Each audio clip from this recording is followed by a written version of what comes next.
Last year, thanks to Fáil and others, the scandal concerning cervical check programme emerged and became public. It caused a lot of trauma, hurt and anxiety.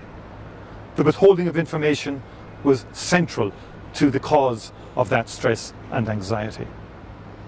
In the aftermath of the scandal, the Minister took a decision against expert advice to offer a free smear to every woman without any additional resources being provided. He was warned that this would damage the efficacy of the programme, would cause backlogs and was not clinically warranted. Nonetheless, he went ahead. This resulted in an additional 90,000 to 100,000 tests being added to the annual volume of 230,000 that happens because of the cervical check programme every year. The impact of this, I now understand, has been quite damaging.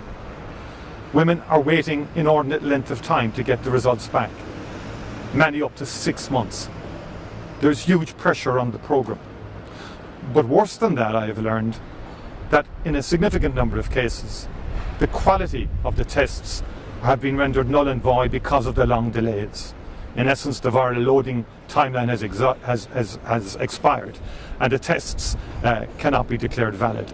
The Taoiseach confirmed under pressure from me today that there will have to be a number of repeat tests.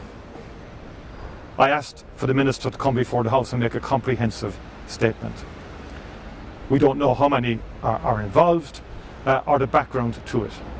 I think it's extraordinary, given that the withholding of information was central to the unfolding saga that happened last year, that we're now again in a situation where a lack of transparency and a lack of upfront, honest presentation by the Minister has resulted in the public being let down in terms of receiving vital information, and more particularly the women involved who have been waiting so long for their tests to come back.